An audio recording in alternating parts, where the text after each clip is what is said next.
अनंत कोटी ब्रह्मांड नायक महाराजाधिराज योगीराज परब्रह्म सच्चिदानंद भक्त प्रतिपालक शेगाव निवासी समर्थ सद्गुरू श्री गजानन महाराज की जय. नमस्कार. आपल्या गुरुस्तुती या चॅनलवर सगळ्यांचे स्वागत आहे. आपण आपले काही अनुभव असतील तर ते आम्हाला नक्की कळवा. ते आपण आपल्या चॅनलवर सांगू.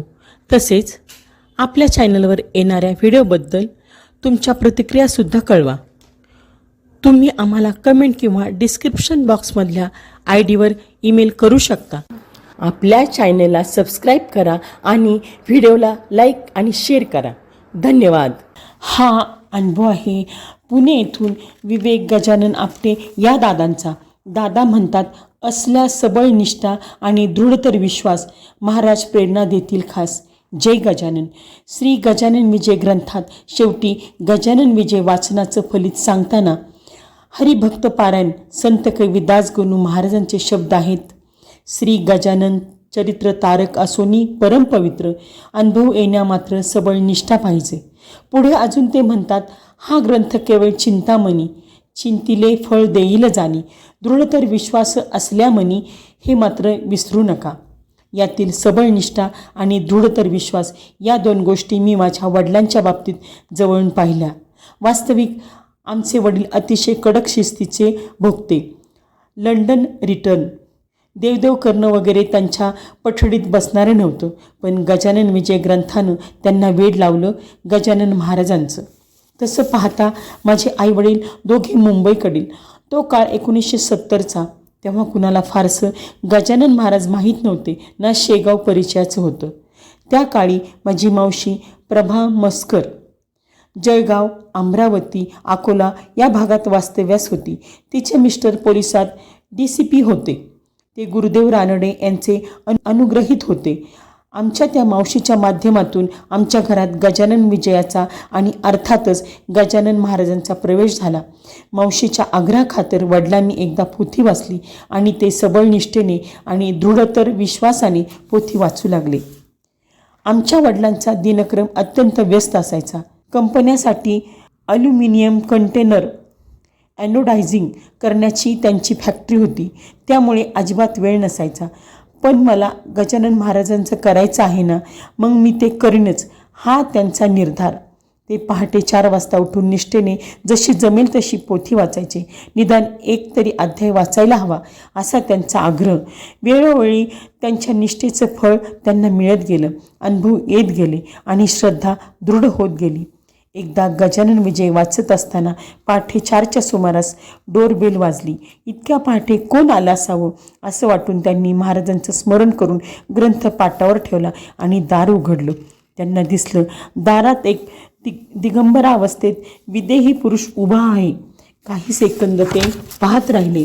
हळूहळू धुसर होत ती व्यक्ती दिसेनाशी झाली. आपल्याला झालेला हा भास की हे सत्य या विचारात न पडता वडिलांनी मनापासून नमस्कार केला, दार लावून घेतलं आणि अधिकच निष्ठेने पुढील अध्याय वाचण्यास प्रारंभ केला.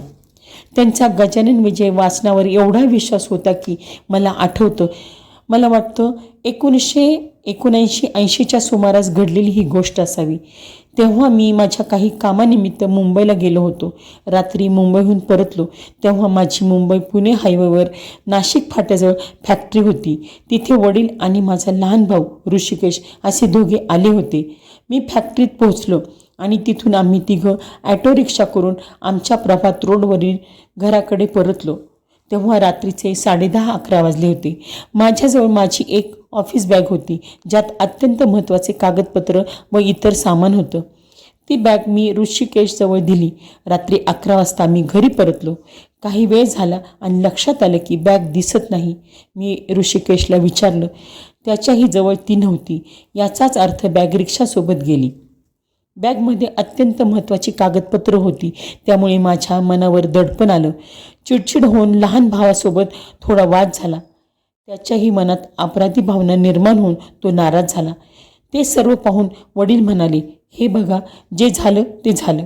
आपण रिक्षावाल्याला ओळखत नाही, रिक्षा नंबर आपल्याला माहीत नाही. 15-20 किलोमीटर अंतरावर असणारा कुणीतरी तो.